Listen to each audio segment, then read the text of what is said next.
आज हम एक ऐसे केस के बारे में बात करेंगे जो ना सिर्फ अपने खौफनाक और ग्रूसम नेचर की वजह से जाना जाता है, बट इसके डिस्टर्बिंग डिटेल्स ने पूरी दुनिया को हिला दिया।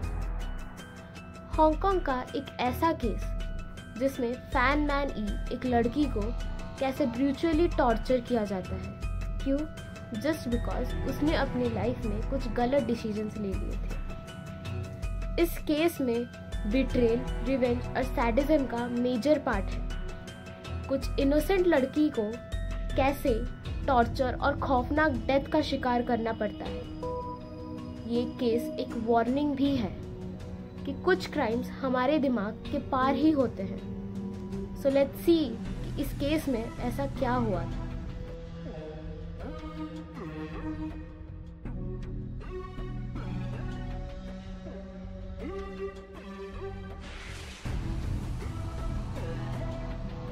फैन मैन ई का जन्म 1976 हांगकांग के शैम शुई पो एरिया में हुआ था। ये एरिया काफ़ी ज़्यादा क्राउडेड और स्ट्रगलिंग नेबरहुड्स के वजह से जाना जाता है। फैन का बचपन बहुत ही ज़्यादा मुश्किल हालात से गुजरे हैं। उनका फैमिली बहुत ही ज़्यादा फाइनेंशियली वीक कंडीशन में चलता था। इसके चलते वो बहुत ज़्यादा इलीगल एक्टिविटीज़ जैसे कि ड्रग्स और प्रोस्टिट्यूशन में इन्वॉल्व हो चुकी थी।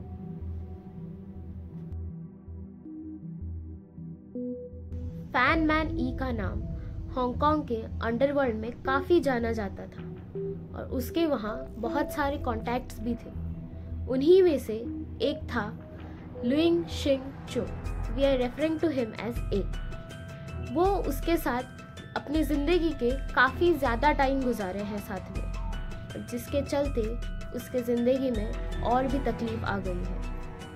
वो एक ड्रग डीलर और एक गैंगस्टर था जो फैन की ज़िंदगी में जितने भी स्ट्रगल्स थे उनको और ही ज़्यादा बढ़ा दिया।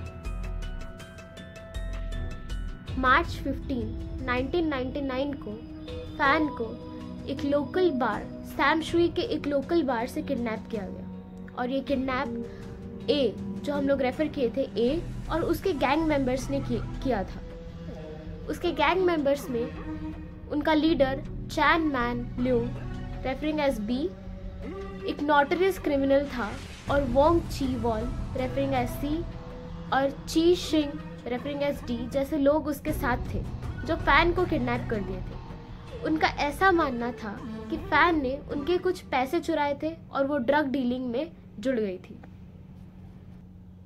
और ये सब सोचकर फैन को फोर्सफुली किडनैप किया गया और उसको रखा गया क्योंग तोंग के एक आइसोलेटेड फ्लैट में बंद कर दिया गया था।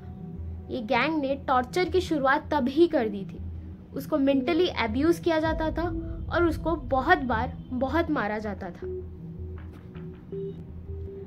क्योंग तोंग के फ्लैट में बी, सी और डी ने फैन को बहुत ही ज़्यादा टॉर्चर किया। उन्होंने उसको मेंटली, फिजिकली, सेक्सुअली हर तरीके से टॉर्चर किया।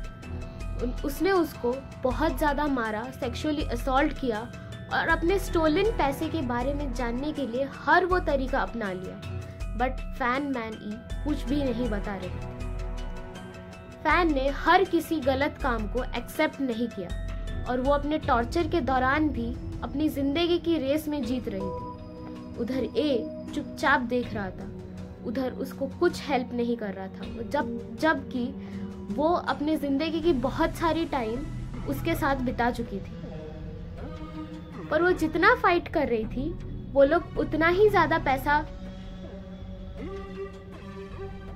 बट वो जितना ज़्यादा फाइट कर रही थी वो लोग उतना ही उसको टॉर्चर किए जा रहे थे। ये सैडिस्टिक एक्ट्स बढ़ते गए और ए ने कुछ नहीं देखा और कुछ नहीं भी किया। एज सच कि उसने ऐसा कुछ देखा ही नहीं। उसकी ज़िंदगी में ये सब नॉर्मल और एक आम दिन की तरह चल रहा था। After enduring the brutal days of the violence, Fan Man E finally succumbed to the injuries and inflicted to the death. B और उनके मेंबर्स ने फैन को फाइनली मार दिया। बट उसके बाद जो हुआ वही सबसे बड़ी हॉरिफाइंग घटना थी। फैन के होल बॉडी को डिसमेंबर्ड कर दिया गया और ईच पार्ट्स को एक हेलो किटी डॉल में अंदर डाल के उसको सिल दिया गया। ये एक्ट ऑफ ब्रूटलिटी उस डॉल को एक सिंबल बना गया जिसमें फैन का चेहरा छुपा दिया गया था। इसके बाद उन्होंने उसके बाकी रिमेन्स को वेस्ट में डाल दिया और उसका स्कल को नियर बाय पार्क में छुपा दिया था।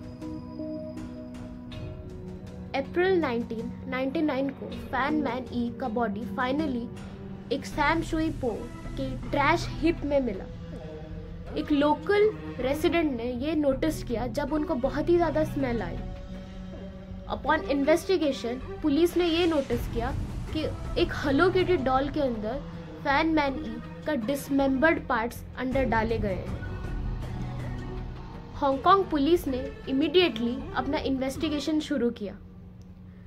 After linking the crimes B, C और डी और ए भी ऑथोरिटीज को पियर्स्ड टुगेदर म्यूचुअल एक्शंस के बारे में बताने। As usual the gang members मना करते रहे, बट उनके म्यूचुअल एक्शंस को देख के उनको गिल्टी साबित किया गया। 2000 में जाके ये ट्रायल फिर से शुरू हुआ। Chan Man Leung, referring as B, Wong Chi Wai, C, Ching Shin, Chi Shing, D और ल्यूंग शिंग चो ए को मर्डर, सेक्सुअल असॉल्ट और डिस्क्रिएशन ऑफ अ बॉडी के चार्जेस फेस करने पड़े। ये केस हांगकांग की सबसे ग्रूसम स्टोरी में से एक वाइडली कवर्ड केसेस में जाना जाता है। ये ट्रायल में हमको बहुत सारी ऐसे हॉरिफिक चीज़ों के बारे में पता चला। बी और उनके एसोसिएट्स को सिवियर सेंटेंसेस दिए गए, जबकि ए को कम सज़ा मिली क्योंकि उसने सिर्फ देखा था, कुछ ना सेक्सुअली असॉल्ट किया था, ना उसको पीटा था, ना उसको मारा गया था, ना मेंटली अब्यूज किया था उसके देखने के बावजूद उसको कम सज़ा मिली, जबकि वो सबसे ज़्यादा अपने क्लोज था फैन मैन ई के साथ। ये केस दुनिया भर के मीडिया में कवर हो गई थी। हेलो किटी डॉल का इमेज सबसे ज़्यादा डिस्टर्बिंग सिंबल बन गया था और उनको टॉर्चर करते टाइम बहुत सारी जगहों में ऐसे टॉर्चर की गई जो हमें पिक्चर्स और वीडियोस में देखने भी नहीं मिल सकते। जब फैन मैन ई को इतना मारा जाता था जब तक वो चल नहीं पाती, और जब वो चल नहीं पाई तो उनके कैंडल को, एक मेल्टेड कैंडल को अपने पैरों पे डाला जाता था, उनके पैरों पे डाला जाता था और उनको बाउंड किया जाता था एक स्पेसिफिक डिस्टेंस तक चलने के लिए, ताकि सिर्फ उनको अपने डिसीजंस का सही इल्ज़ाम मिल सके, ताकि वो उनको बता दे कि उनके स्टोलन पैसे कहाँ तक और क्यों लिए हैं। जस्ट सिर्फ कुछ पैसों की वजह से इतना बड़ा मर्डर तो कोई मेंटली डिस्टर्ब्ड आदमी ही कर सकता है। अपने थॉट्स कमेंट्स में ज़रूर बताएं। If you like this video do like, share and comment. Please do subscribe my channel. मिलते हैं नेक्स्ट एक ऐसी हॉरिफाइंग केस में। Thank you.